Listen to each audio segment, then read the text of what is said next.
अस्सलाम वालेकुम, नमस्कार, सत श्री अकाल एंड गुड इवनिंग। मैं हूँ आरज़ू काज़मी और आप हमेशा की तरह से देख रहे हैं पॉइंट ऑफ व्यू। हमारे साथ हैं जी लवीना, जो कि डिफेंस एक्सपर्ट है और हम उनसे आज बात करेंगे। सबसे पहले बहुत शुक्रिया लवीना कि आप आई हैं, थैंक यू सो मच। और मैं बहुत दिन से सोच रही थी कि आपसे रिक्वेस्ट करूंगी, बस कुछ ना कुछ बीच में ईद भी थी तो उसमें बिजी होके नहीं कर पा रही थी। और थैंक यू सो मच कि आपने ज्वाइन किया, बहुत शुक्रिया। Thank you so much for inviting me and Eid मुबारक आपको और आपके ऑडियंस को। Thank you so much.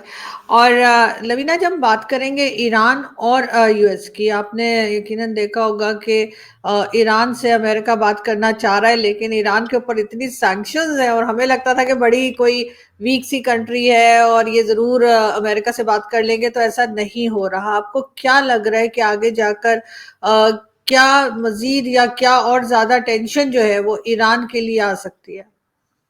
Iran के लिए टेंशन तो ज़रूर रहेंगी, but there is one thing I can confirm कि अमेरिका कभी ईरान को कम्प्लीटली डिस्ट्रॉय नहीं करेगा। वन रीज़न बीइंग, आप अगर अब्राहम्स अकॉर्ड भी देख लो, one reason why Israel came together with other Arab countries was Iran. तो मतलब ईरान एक यूनाइटिंग फैक्टर हो गया। मतलब लड़ता है इन सब से, इज़राइल से भी लड़ता है, जीसीसी कंट्री से भी लड़ता है, तो then they can all unite against Iran. तो इतना यूएस को अपनी रिसोर्सेज यहाँ पे कम स्पेंड करनी पड़ेंगी। आज आईआरजीसी ने एक स्टेटमेंट निकाला था कि 50,000 यूएस सोल्जर्स और 10 यूएस बेसिस आईआरजीसी के मिसाइल्स की रेंज में है। तो they are basically threatening, and honestly these are hollow threats. US को क्या ही फर्क पड़ जाएगा। ओनली प्रॉब्लम इज कि यूएस की रिसोर्सेज इसकी वजह से थिन पड़ जाती हैं, and US wants to concentrate on China. SCS जो साउथ चाइना सी में जितना भी कुछ हो रहा है वहाँ पे यूएस को अपनी रिसोर्सेज स्ट्रेच करनी है। मतलब I just explain a little bit background में बता। जैसे रशिया उक्रेन वॉर जब हो रहा था, यूएस की सारी रिसोर्सेज उक्रेन को जा रही थी। तो क्या हुआ, इन लोगों ने इजराइल को एक्टिवेट किया।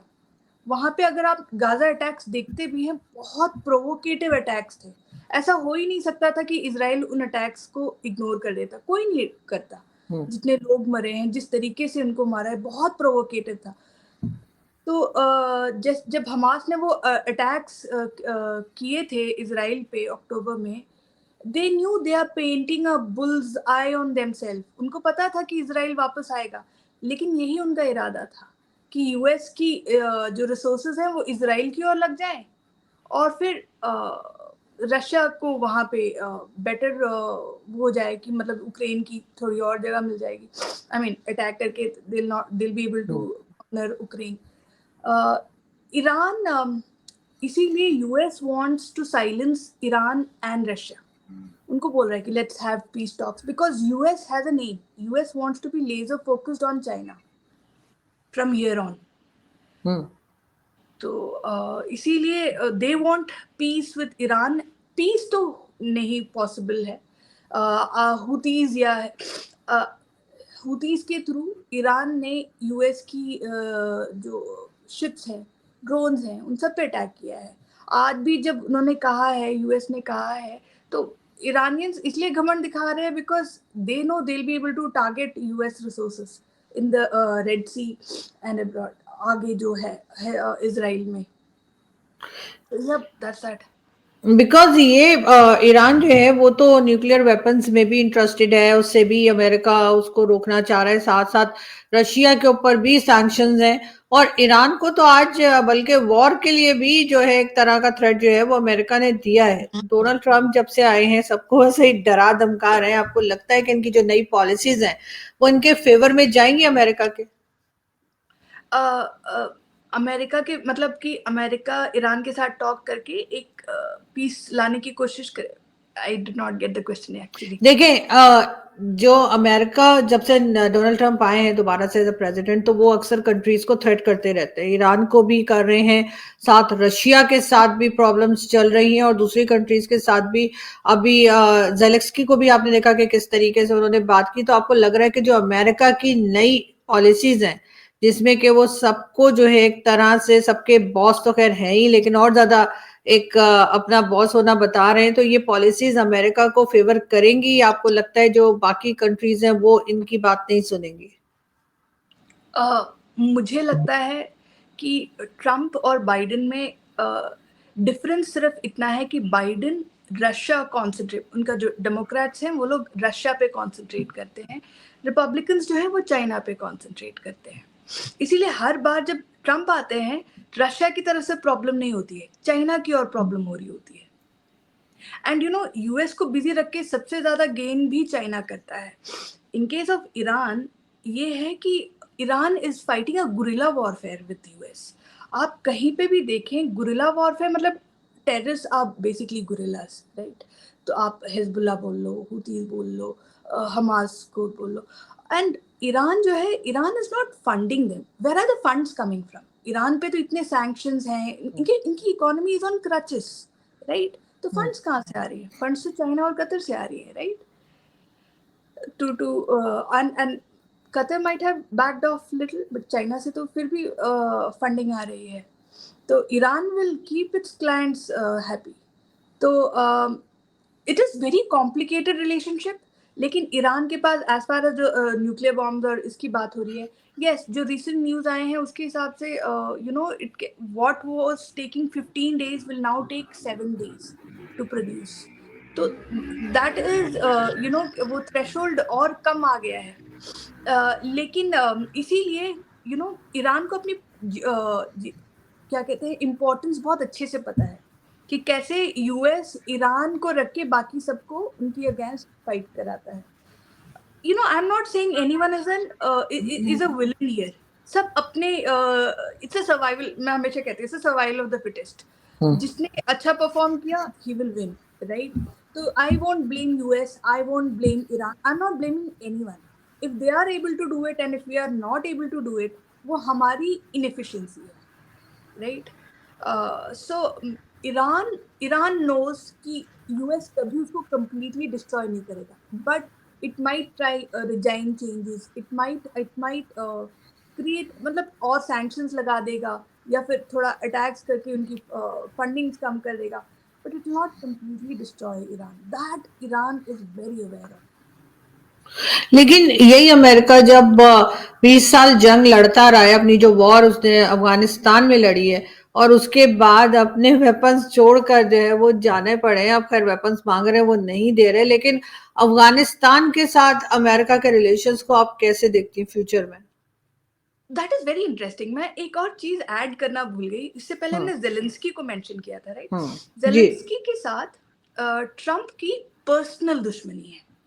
बहुत पहले बिफोर ट्रम्प इनकी जो 2021 में इलेक्शंस जो हुई थी उससे पहले जेलेंस्की ने क्या किया था, ऑडियो लीक की थी ट्रम्प की, जहाँ पे ट्रम्प बोल रहे थे कि बाइडेन की बेटी की कुछ इन्वेस्टमेंट्स हैं यूक्रेन में, आप हमें उसके बारे में ज्यादा डिटेल्स दो।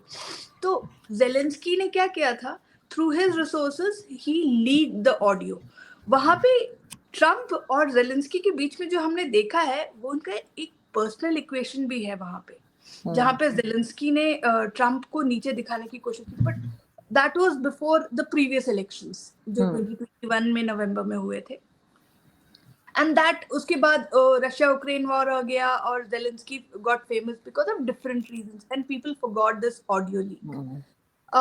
यही मैं कह रही थी कि you know Russia sorry America में चाहे बाइडेन आए ट्रम्प आए, इनकी मेन जो स्ट्रैटेजीज होती हैं they remain almost same, except कि रशिया और चाइना का थोड़ा डिफरेंस होता है। Trump will now concentrate on China, इसीलिए उनको बाकी सब जगह पीस चाहिए।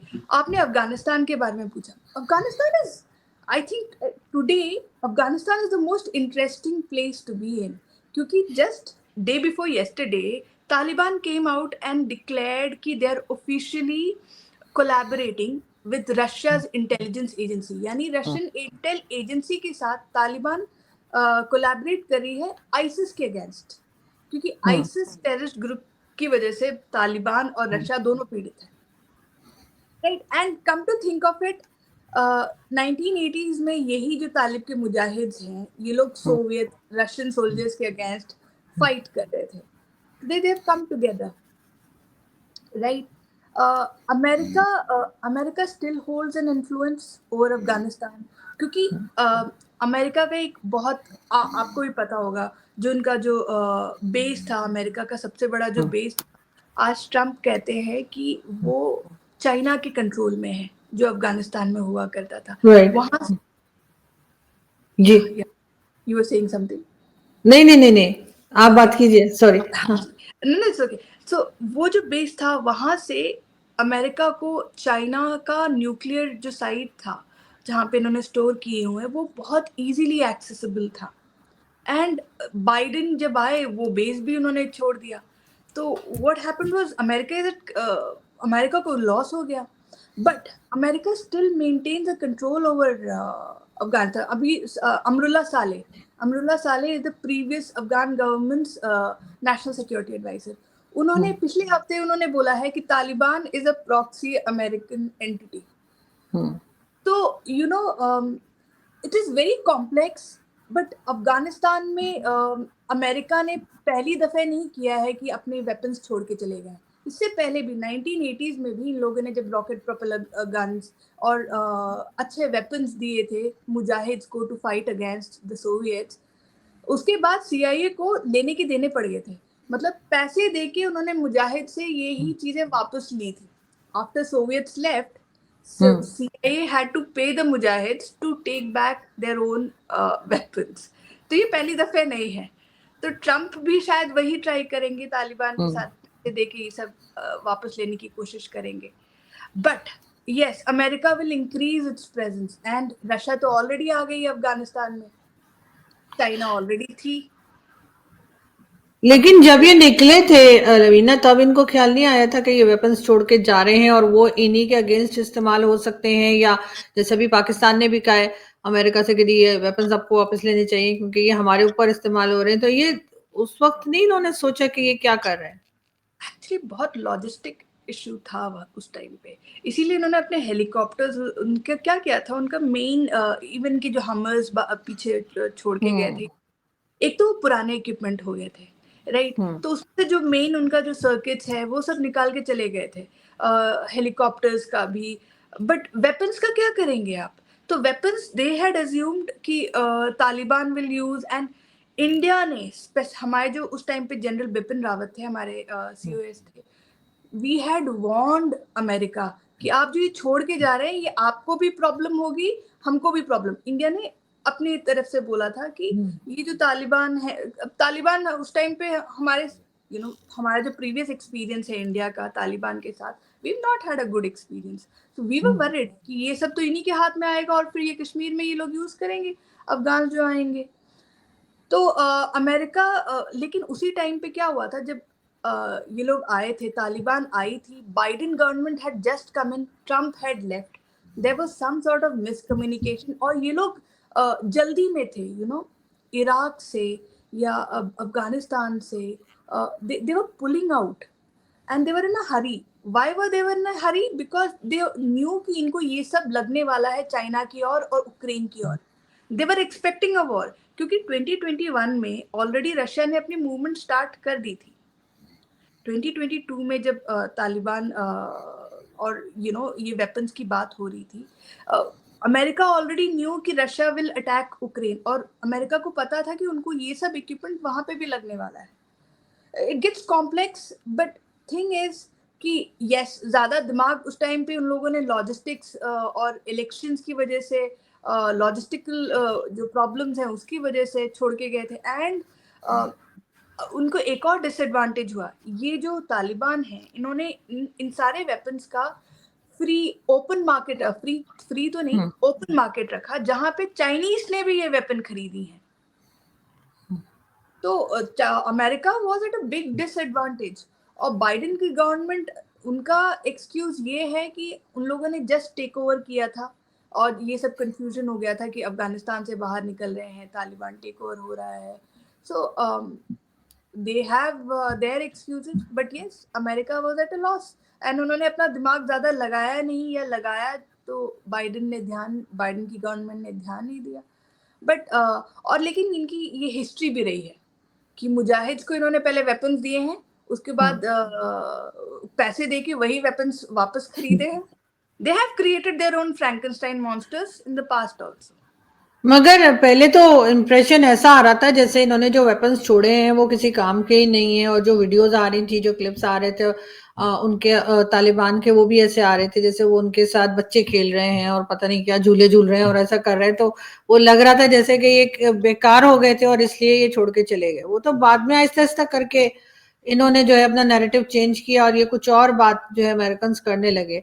लेकिन अगर लास्ट में हम थोड़ा चाइना को भी अगर देख लें, और चाइना के साथ डोनाल्ड ट्रंप के आने के बाद चाइना जो है वो भारत के साथ जो है वो अपने रिलेशंस को बेहतर करने जा रहा है। तो लग ये रहा है कि क्योंकि ट्रंप आ गए तो इसलिए कोई टेंशन नहीं, आपको लगता है नहीं वैसे भी जो है चाइना और अमेरिका के बीच में टेंशन कम होती हुई दिखाई देगी? मैं पूरा ये बताती हूँ कि चाइना ने इंडिया के साथ डिसएंगेजमेंट टॉक्स इसलिए रखे ताकि जब चाइना साउथ चाइना सी में अमेरिका से भिड़ रहा हो, अमेरिकन एलाइज जापान फिलीपींस के साथ भिड़ रहा हो, उनको अपने वेस्टर्न साइड में ध्यान ना देना पड़े. अगर आप चाइना का मिलिट्री मैप देखते भी हो, उनके रिसोर्सेज जो है वेस्टर्न साइड की ओर कम है. तो जब साउथ चाइना सी में चाइना अगर बिजी है, isn't that the right opportunity for India to move into outside China, right? And China doesn't want that. तो चाइना इसीलिए डिसएंगेजमेंट टॉक्स और इंडिया का ना भरोसा जीतने की कोशिश कर रहा है कि नहीं, हम लोगों को तो इससे कोई प्रॉब्लम नहीं. वो अलग बात है कि चाइना इंडिया में ज्यादातर प्रॉब्लम्स के पीछे चाइना का बहुत बड़ा हाथ है, चाहे वो ईस्टर्न पार्ट ऑफ इंडिया में हो, चाहे हमारे नक्सल्स को वेपन सप्लाई करने में हो. नॉर्थ ईस्ट इंडिया के तो लिटरली जो हमारे जो टेररिस्ट हैं, they are sitting inside China, तो वो ड्रग माफिया का जो इशू है वो सब ये है. And again it is all leading to, अगर आप हेडलाइंस देखें, ताइवान को काफी टाइम से, even under Biden, Taiwan was being armed and being trained by American soldiers. अभी तो लिटरली अमेरिका के कमांडोज जाके वहाँ पे, उनका बेस ऑलरेडी वहाँ पे है. इसके अलावा बहुत ज़्यादा ट्रेनिंग भी हो रही है, वेपन्स भी सप्लाई हो रहे थे, लेकिन all this was not catching headlines. And जब कोई चीज़ हेडलाइंस में आती है तो मेरा मानना है कि अब तो इसका राज खुल गया, अब ये इन ऑल प्रोबेबिलिटी होगा नहीं. तो जो चीज़ें अंडर द सरफेस रहती हैं, जैसे ताइवान में weapon supply under Biden, under Trump, बहुत इनकी मिसाइल्स, इनकी बहुत कुछ सप्लाई हो रहा है. And all this is not catching headlines, which means America actually wants everyone to believe कि प्रॉब्लम कहीं और है, जबकि वो वर्क कहीं और कर रहे हैं. Once again, I don't want to show America as an enemy here. वो लोग अपने लिए कर रहे हैं, अगर हम लोग नहीं कर पा रहे हैं वो हमारी गलती है. हाँ बिल्कुल, क्योंकि उनकी पॉलिसीज तो उन्हीं के लिए होती है ना, वो तो जाहिर है पहले अपनी कंट्री को देखेंगे। लेकिन साथ उन्होंने अभी ये भी एक अजीब बात की है कि जो अमेरिका में जो ग्रीन कार्ड होल्डर्स हैं उनके वो राइट्स नहीं होंगे जो अमेरिकन सिटीजन्स के होंगे। तो इस पे तो डेफिनेटली तमाम कंट्रीज से ही लोग अमेरिका गए हैं, तो उनके, आपको लगता है कि बहुत चेंज आ जाएगा वहां पे, जो लोग रह रहे हैं उनके लिए ज्यादा प्रॉब्लम्स हो जाएंगी? प्रॉब्लम्स तो होंगी, लेकिन फिर भी अपॉर्चुनिटीज उस कंट्री में ज़्यादा है. मैं एक और एग्जांपल देती हूँ. जर्मनी में it's a very well known fact कि अगर आप उनकी फोर्सेस में भर्ती हों, वहाँ पे फाइट के रेडी हैं, आपकी जो सिटीजनशिप है वो जल्दी आपको मिलती है, right? And it's true for lot of other European countries also. Same is true for US also, कि अगर आप लड़ने के लिए, उनके मर्सनरी बनने के लिए रेडी हैं, तो आपको सिटीजनशिप जल्दी मिलेगी. तो ये लोग इमिग्रेंट्स को अलाउ कर रहे थे, लेकिन उसके पीछे भी रीजन था, राइट? मैं रशिया का भी एग्जांपल देती हूँ. रशिया के वॉर में मॉस्को के सोल्जर्स आपको कम मिलेंगे यूक्रेन के बॉर्डर में, बाकी ज्यादा प्रोविंसेस से ज्यादा मिलेंगे. It is true for almost all the countries. They want expendables to fight the wars. तो इमिग्रेंट्स बेसिकली वो एक्सपेंडेबल्स थे. अब क्या है, it is now like US has understood that policy has backfired. मैं जैसे हम सबको पता है कि US creates his own Frankenstein monster. यहाँ पे इमिग्रेंट्स एक्चुअली पिछले साल 2024 में इन लोगों ने, यूरोपियन कंट्रीज ने और अमेरिका ने एक स्टेटमेंट निकाली थी कि Russia is using immigrant terrorism. ये उन्होंने वर्ड यूज किया था, इमिग्रेंट टेररिज्म, कि मतलब इमिग्रेंट्स आएंगे, they will pretend to be pro your country and then they will you know cause problem, कि आपको आपकी इंटरनली प्रॉब्लम्स करेंगे। तो अब ये इनको बहुत लेट याद आया है। जब लिबिया गिर रहा था, लिबिया में गद्दाफी ने क्या बोला था कि अगर लिबिया डिस्टेबलाइज होता है, आप लोगों के यूरोप में और बाकी सारी कंट्रीज में इमिग्रेंट्स की इतनी प्रॉब्लम होगी कि you will remember me even if I die. And he is true. हाँ बिल्कुल, और वैसा ही हुआ। लेकिन बहरहाल इस वक्त डोनाल्ड ट्रंप के आने से काफी सारी जो प्रॉब्लम्स हैं वो लोगों को लग रही हैं, और उनको लग रहा है कि जो लास्ट टाइम जब ये प्रेसिडेंट बनकर आए थे उस वक्त इतनी प्रॉब्लम्स नहीं आई थी जितनी अब इनकी पॉलिसीज जो है वो ज्यादा स्ट्रिक्ट जो है वो नजर आती हैं, स्पेशली बाकी कंट्रीज को लेकर या इमिग्रेंट्स को लेकर, और जिस तरह से वो ईरान को और बाकी सबको डील कर रहे हैं वो डेफिनेटली ऐसा है कि जिसको देख के लोग काफी परेशान है कि डोनाल्ड ट्रंप इस बार अच्छे मूड में नहीं है।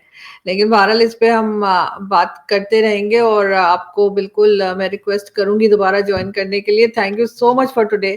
थैंक यू लवीना, बहुत अच्छा लगा आपसे बात करके। Thank you. Good night, same here. Thank you.